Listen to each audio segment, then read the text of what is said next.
各位家人朋友们，今天小鹏 G6 正式上市，相信呢这款车大家也已经了解的差不多了，车里车外都是直接对着 Model Y 干的。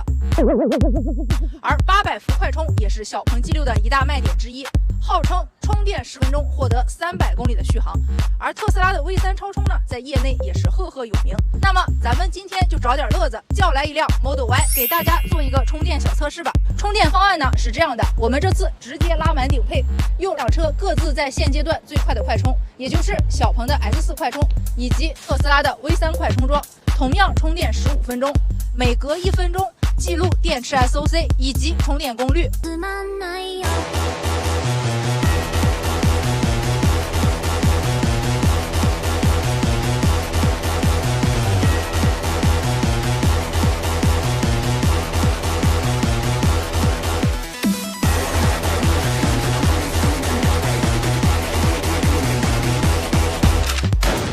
好的，现在呢来说一下结论，我们的小鹏 G6 直接拿下这场比赛，而且这还是3C 车型的充电功率。小鹏的另一款 SUV G9 有4C 车型，号称充电5分钟增加200公里续航。当然，我们拿特斯拉2019年的桩和小鹏2022年的桩来比较呢，对特斯拉略有一些不公平。我们只能说技术是在不断进步的，现阶段顶尖的800伏快充在未来也很有可能被超越。给大家简单解释一下这个3C 4C 的 C， 它指的是充电倍率。4C 充电的意思是指电池在1/4个小时，也就是15分钟内可以充满。C 前面的数字越大，充电就越快。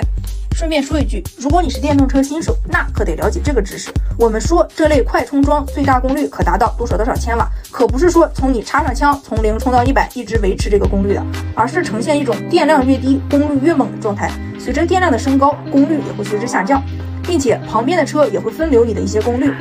本次实测的2款车型都出现了这样的情况，我们可以理解为这类超充桩的救急能力很强。